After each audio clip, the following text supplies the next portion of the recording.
Well, welcome to the Pastors Podcast, Season 5. Great to have you with us. You know, it's been a long argument between Becky and I of how long should I do the intro, how many introductions do we do, all of that to say, we're just stoked that you're here. This is a podcast for pastors, or really, when I say pastors, I'm talking about anybody in the trenches of building the local church. We just are so for you and just so believe in what you're doing. So great to have you with us. I do want to, at the top of every podcast mentioned, just briefly, we have resources. This podcast is meant to be a resource. My goal really with pastors is probably threefold all the time. I want you to leave, every time you're with us, I want you to leave more encouraged, I want you to leave more equipped, and I want you to leave more connected. And so, but we do that in a few ways. One is we have a pastors conference every January here in Folsom in the Sacramento region. People come in from all over just to come and spend a few days together. Really a profound time of getting together with like-minded, like-hearted pastors, church leaders, and their teams. We've really created as a resource for pastors and their teams to be able to come in and get equipped and connected, encouraged. And we've just encountered God in these things as well. And then also we have a school of leadership, JesusCultureSchool.com.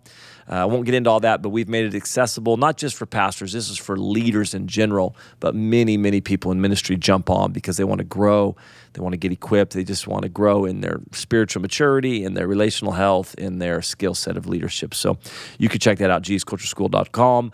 I am joined today as a co-host by a longtime co-host. Long time. In fact, started Long the pastors. time, but it feels a little first time. I know that's because of COVID, but everything feels like a first after. Like it's just kind of pre and after. But Phil Manginelli, great to have you, Phil. I'm so glad to be here. I love the Pastors Podcast so much. Yeah, it's one of my favorite things. It really Listen, is. you actually just hit 10 years 10 years. for your church plant at the Square. Let me tell you your story.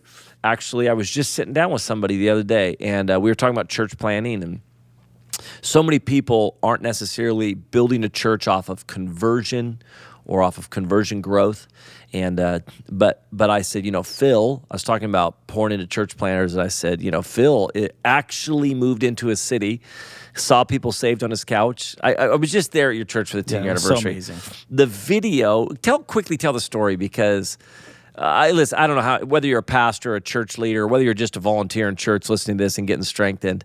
Your story of just seeing people get saved and then just converting your garage. Yeah. Looking back now, it probably didn't feel like it. Looking back now, it's just so romantic. It's just so like, it's just true. It's just so. I have a very different perspective backwards than it was a felt experience in the moment. Because now you're established and you're good. You got a building going for another building. You got people coming. Yeah. It's been 10 years. But just really quickly, just tell that first part of the story. Yeah. Well, I mean, it was so awesome to have you. Bannon came and spoke for our 10-year anniversary. And, when we moved to Atlanta, we felt like we had some very clear guiding words. And there was a deep sense that God was asking us to plant a church out of our life, to learn how to plant the gospel, not just simply plant a church or a service. And so we started in this super missional way. We moved as missionaries, my wife, my 2 kids. At the time, we have 4 now. And then we did end up having 4 young leaders over the next year kind of move. But we started out of our house with zero context and just started getting in the lives of everywhere people we could find who didn't know Jesus. So, I mean, I was in 2 basketball leagues. I was in a softball league. I was in a beer making class. I don't even drink beer. It's not even a statement. I was asking the question, where are people who don't know Jesus? And just slowly, all of these moments where Jesus began to move in people's lives. And we started with a Bible study in our living room. And then we had this weirdly large, 3-car garage in the house we were renting. And we converted it into a meeting space. And it just... Was the HOA okay with that? Oh, it was a neighborhood not even a part of it. I mean, it's how we got away with it. But our neighbors... So here's the thing. And it had this weird punk rock kind of feel that we never intended, but it's crazy how it found its own life. You name your church the Garage. The Garage. But what one thing that did happen is God started to move, and as people started to get saved, and even when we got to like 40 people on a Sunday night, our cars were everywhere around the neighborhood. And we started to have, so get this, we started to have neighbors complain. So we partnered with another church in the area that was about a quarter of a mile away, and everybody who was going to come over to our house for church would park there, and we would shuttle them in our minivan, and it was not a nice minivan. And I mean, when I think about everything that actually happened, I'm like, the fact that there's even a church that exists. Do you love, a couple questions with that. One is this. When your garage was packed, did it just feel good? It did. It's so funny. It doesn't matter how big the room is. It felt when like it's revival. Packed. It's amazing. It's group dynamics, it is man. Group dynamics. 40 people in a garage. Yeah.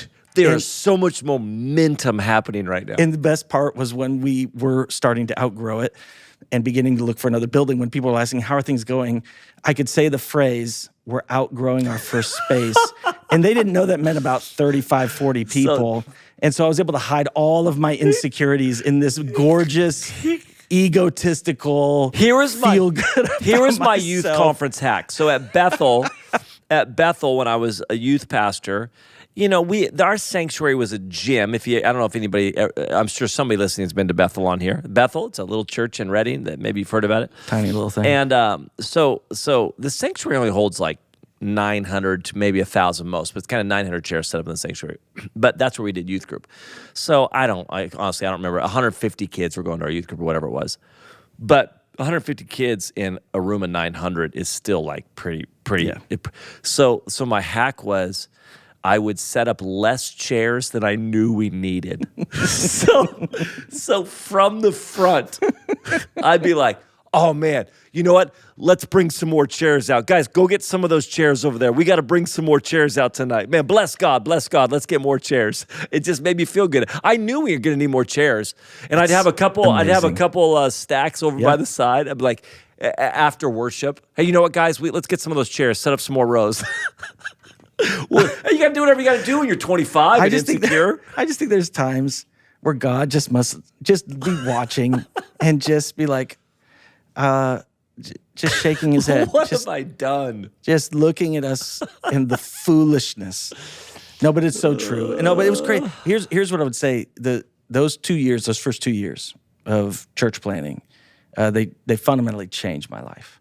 And seeing God show up when we planted the church the way we planted our church, it felt like all of my skills were, all my hands were tied behind my back. Everything I felt like I could bring to the table, I couldn't. Was irrelevant. And what it did is it just exposed all of the places I didn't trust God, and it became the greatest school of transformation of my life. And he showed up and he taught me how to trust him in a way I never had before. Well, I know the answer to this. I know the spiritual answer to this. But if you look back, like, you know, churches that immediately, man, they start with 1,000, they start with 500. When you look back right now, would you trade it? Would you say, actually, it would have been amazing to start with 500 right off the bat? I would say, this is the easy out answer, but I would never trade the lesson. Sure. So what I encourage people, it's such a better story too. It is fun. I do think all church plants should be more missional than most church plants are in the beginning. But I would say I have no stone to throw at any model or method. People that are wanting to reach people, pastor people, I'm all for. So. Yeah, what I would encourage people though is often there are invitations and direction from the Lord that are breaking some of like the best practice norms. Yeah. That I would just encourage people to trust the leadership of God, because where he's asking you to do something that looks a little bit different than the classic models at times, he's often doing a deep work in it. Well, as much as I love just me and you talking, we could take the entire time. We actually have a guest on the Pastor's Podcast today. Carlito Paes is from Brazil. Pastors a significant church out there. We're going to talk about it. It's actually a megachurch. I don't know when we begin to say something's a megachurch, but this is a megachurch. Whatever it is, it's crossed that line. It's crossed that line. And I just want to speak to, I realize that we have people that listen to this outside America. Yeah. So, and listen, everybody's listening to this outside America. We love you. So excited to be partnering with you. But I realize as Americans, sometimes we can fall into the thing that like the only people, that is there really much to learn outside of America, And quite frankly, as I travel around the world, as I get to know people, I am so impressed and stirred by what is happening in the nations. And I feel a real deep realization that I need Yeah, we do. what you have. Yeah. You have so much to offer and to teach. And maybe that is an obvious thing, or maybe that's like, yeah, duh.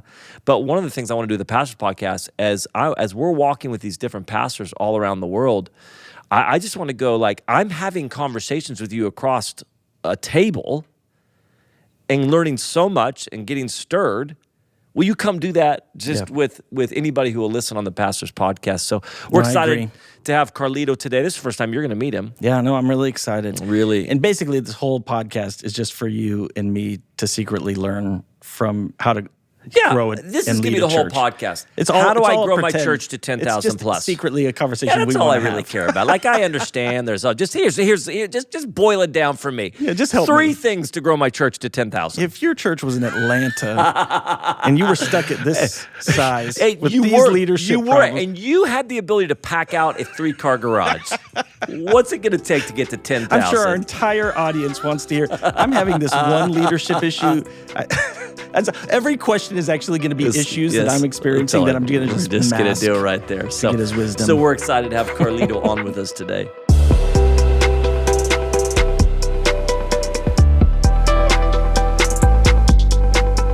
Well, Carlito and Layla, so great to have you guys with us. It really is such an honor to have you. Before we officially introduce you and have you I'd love for you just to give a quick kind of history and story of who you are. But I was just telling the podcast audience how my heart really is to kind of bring people that I'm connecting with and that I'm receiving from, and just having them kind of hear from you as well. I was just talking about our lunchtime together, sitting in my office, just so impressed by not just what you're doing, but your heart, as well as how you're thinking and what you're processing. So I just want to say thank you for sitting down with pastors today and having a conversation. It's good to have you. É prazer enorme a gente ser igreja. It's such a pleasure just to be church. E eu vejo como, Benny, o melhor tempo para ser igreja em 21 séculos da cristandade. And I do see this season as the best season to be church in all of these centuries that have passed. É só você pensar, as maiores igrejas em 21 séculos do cristianismo, elas existem e estão vivas hoje. So just think, the best churches that have existed, they are living right now in this season, in this time. Nós nunca produzimos tantos livros. We never had so many books. Nós nunca produzimos tanta música. We never had so many songs. Nós nunca plantamos tantas igrejas. We never planted so many churches. Nós nunca tivemos tantos estudantes no seminário We em never had educação so teológica. many people studying and being prepared. Nós nunca traduzimos a Bíblia em tantos idiomas. We never had the Bible in so many different languages. Em 21 séculos do cristianismo, há poucos anos atrás, há 5 anos atrás, conduzimos a Bíblia em persa. So, being 21 centuries already passed, just 5 years ago, we had Bible in Persian. Então, se eu olhar pelas circunstâncias de algumas realidades isoladas, eu vou ficar acuado e com medo e achar que a igreja está vivendo seus piores dias na Terra. So if I look to certain circumstances and certain situations in our time right now, I can be very afraid and I can be somehow paralyzed. Eu não estou vivendo de forma ingênua nem numa bolha. So let's not be naive or try to put ourselves in a bubble. Mas eu realmente acredito que os nossos melhores anos não passaram. Eles estão acontecendo agora antes da volta de Jesus. But I do believe that our best years, they have not passed. Come on. They are ahead of Come us.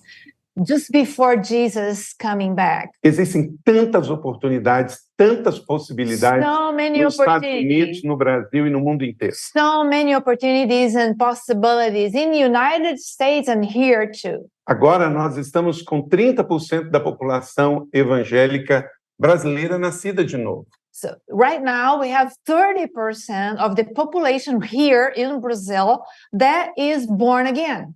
E eu sei que isso é uma graça de Deus, é um tremendo avivamento. The total grace from the Lord, and it is a revival.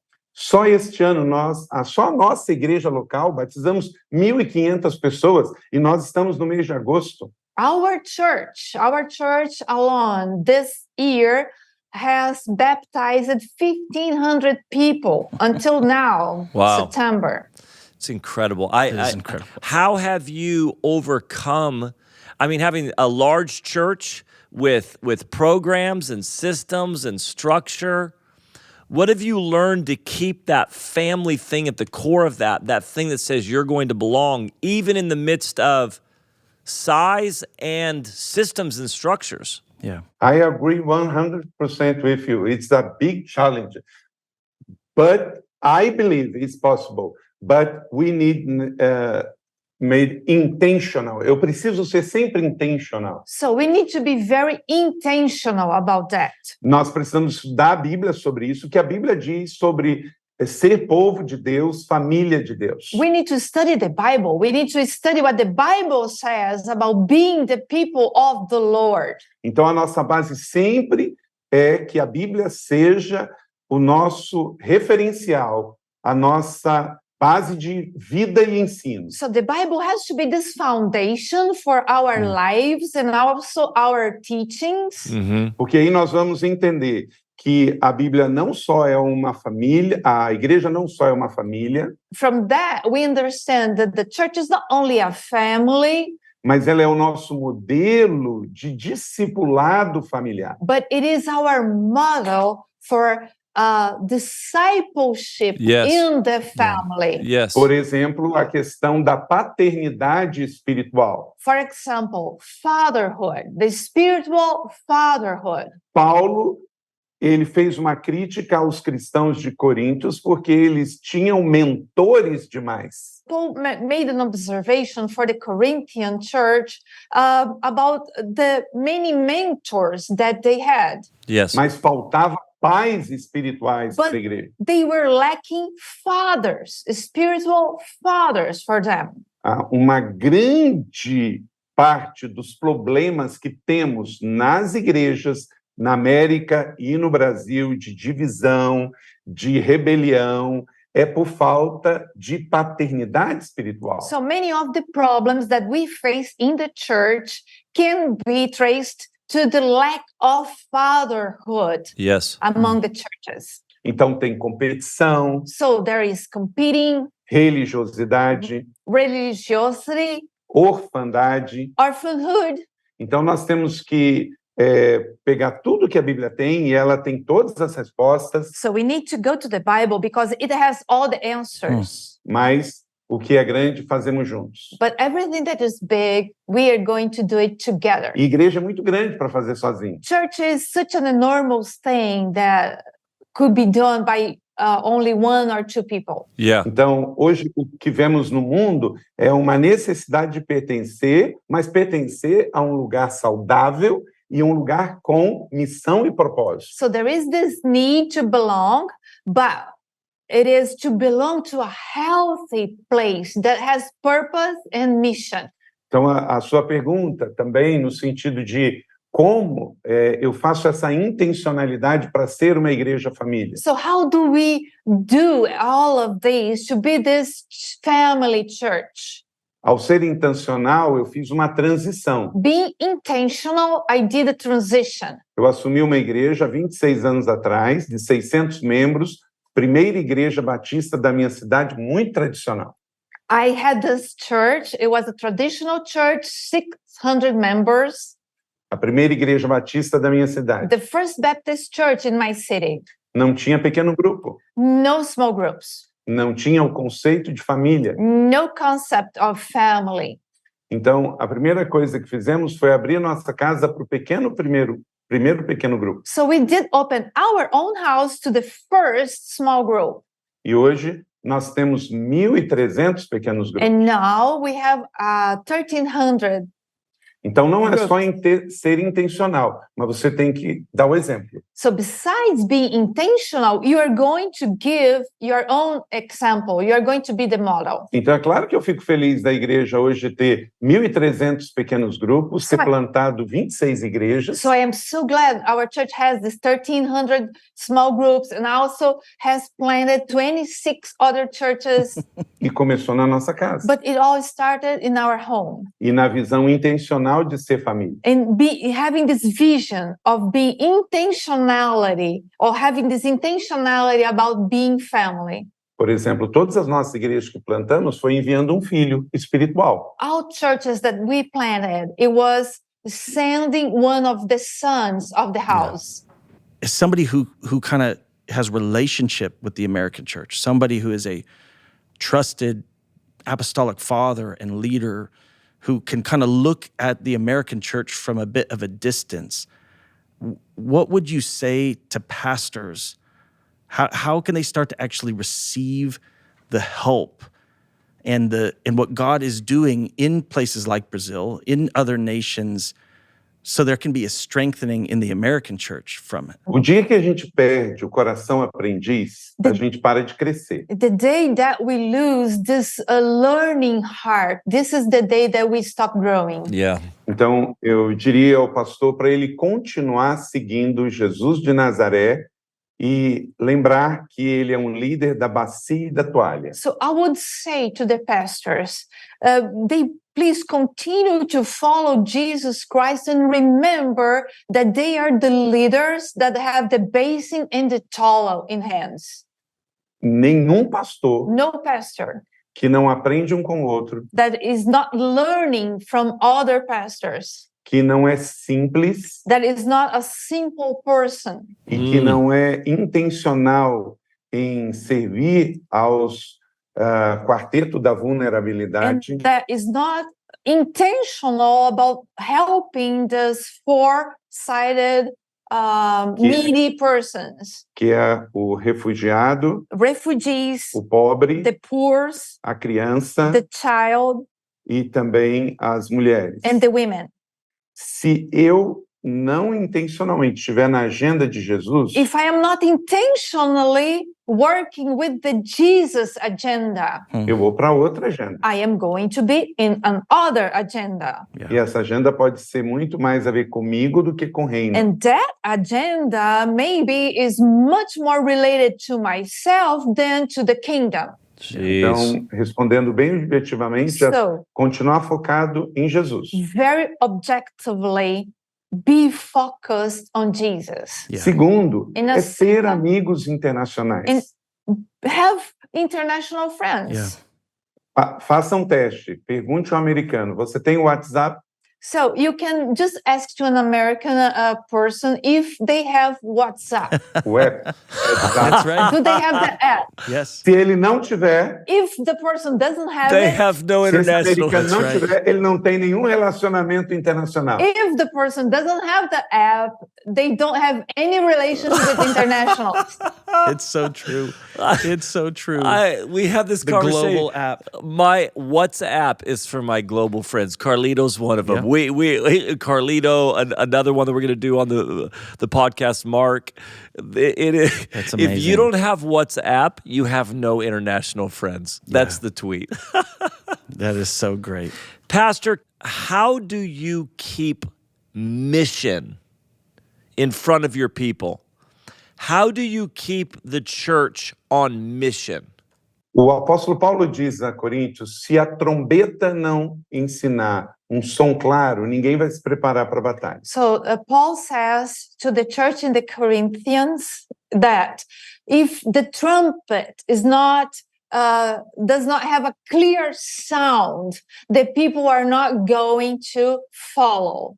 Eu aprendi com o pastor Rick Warren, um dos meus mentores, I learned with Pastor Rick Warren, one of my mentors, que você vai ter sempre que dizer a mesma coisa that you need to say the same thing em lugares diferentes, in different places, de maneira in diferente different manners, e praticar até a redundância. and practice this redundancy. Porque ninguém pega a primeira vez. Because no one is going to catch the vision on the first time. Então, aqui nós temos uma cultura So here we have this culture de reafirmar tudo que a gente crê de forma muito orgânica e natural. of reaffirming and telling again everything that we believe in many different things in a very natural way. Então, a gente usa os pequenos grupos, Small groups, os the ministérios, ministries, o the púlpito, pulpit, os the treinamentos. training. Eu uso muito axiomas. We do have models. Eu tenho um hábito, desde quando eu era criança, de ensinar por meio de axiomas. So I do have this habit. I like teaching using models, Yeah. slogans. Então, ao longo dos anos, como eu e Leila estamos aqui há 26 anos, So being here for 26 years, vendo uma igreja sair de 600 membros para 23 mil membros, watching the church coming from 600 members to 26,000 members. vendo pessoas chegarem e saírem, So we see people coming and going, vendo ministérios começando e terminando. ministries starting and ending. Você precisa manter o movimento apostólico, So you need to maintain this apostolic movement. dizer não à rotina, You say no to the routine. não a celebrar o que é velho, You say no to celebrating the old, mas ao mesmo tempo manter a mesma cultura dos valores e comunicar isso sempre. but you maintain the same culture about the same values. Então, colocar sempre pessoas novas So we have new people coming in, na frente da igreja and you have them in front of the church, para dizer numa nova comunicação communicate in a new way o que os mais maduros vinham fazendo. what the more mature people were doing already. Então, você passa a ter jovens na igreja So you have the youth, the young adults, dizendo coisas antigas da maneira nova. talking about the old values, but in a new way. Isso gera estabilidade na So igreja. this is generating stability in the church. Well, Pastor, listen, I amazing. really am so appreciative of you taking some time to sit down with us. We'll have to do this again. Obviously, we need a few more hours to really be able to sit down in a circle and Yeah. have the conversation. I'm looking forward to getting back out and just going to a Brazilian steakhouse. That's going to be the goal in my life right there. How do people connect with, one, your book, but also just kind of see what you're doing as a church? They just get online, follow you. How can people connect? Ok, eu posso deixar aqui os meus contatos de website, de mídias sociais. We're going to give you the contacts for Instagram and for our websites. Mas meu nome é fácil, Carlito Paes não tem muitos, nem nos Estados Unidos nem no But my Brasil. name is very easy to find. Carlito Paes is Perfect. kind of a rare name. Yeah. Perfect. Mas uma coisa que eu estou muito focado hoje, But I am focused today, eu tenho 53 anos being 53 years old. e eu penso quando eu estiver com 60 anos, So I am thinking, when I am 63 already, a minha maior contribuição não vai ser com a igreja local, my main contribution is not going to be the local church, e sim ajudar pastores. but helping pastors. Yeah. Então eu posso transicionar a igreja So local I'm planning on transitioning the local church e continuar o que eu comecei há 12 anos atrás, and continue what I have started 12 years ago. que é a Rede Inspire. That is the Inspire Network.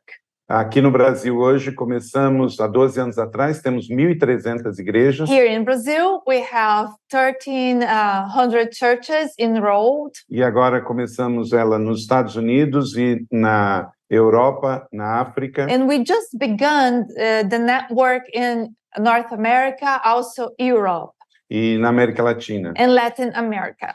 Então, eu quero ajudar cada um a ser aquilo que Deus chamou para ser. I want to help every person to be what God has called them to be. Eu sou apaixonado por pastores e por igrejas. I am just passionate about pastors and churches. Então, tudo que vivi nesse tempo no ministério pastoral, eu quero terminar bem essa jornada. So I want to end well the journey. Então, essa última década vai ser fantástica. So this last decade is going to be fantastic. Mas a próxima vai ser ainda melhor. But the next one is going to be Come even on. better. I agree. Come on. Well, thank you guys so much for joining us. Such a joy to have you, and we'll have to do it again.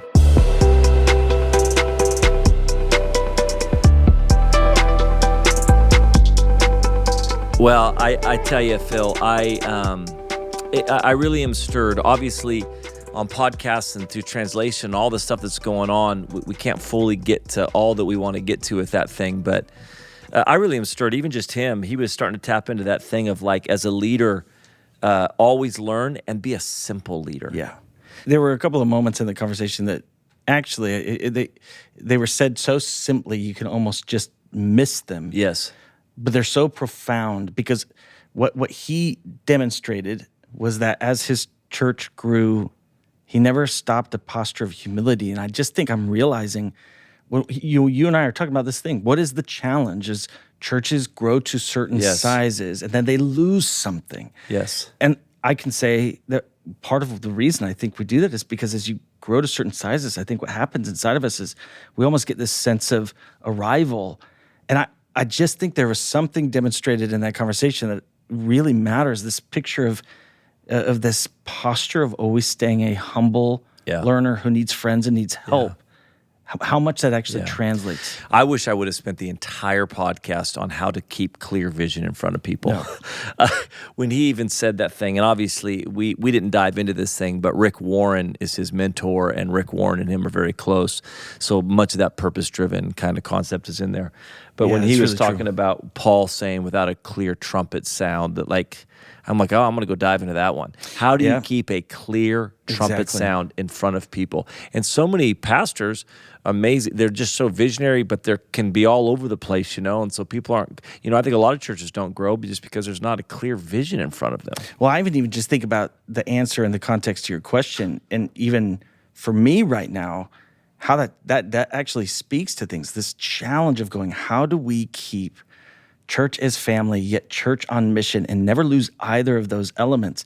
And just that simple, again, response of this clear sound said many different ways in every different space you're in, but they're all pointing back to these values. I just think there's actually something about that I'm even thinking about in my world right now. It's like, are the deepest values of our church really being communicated everywhere, all the time, in different ways? Probably not. And I actually just see that simplicity as something that I think actually really matters. It really matters. So I'm actually taking a lot away from those moments. Yeah, I agree. All right, guys, listen, JesusCulturalSchool.com for the School Leadership Pastors Conference. We'd love to see you out there. Phil, thanks for co-hosting. Let's do it again.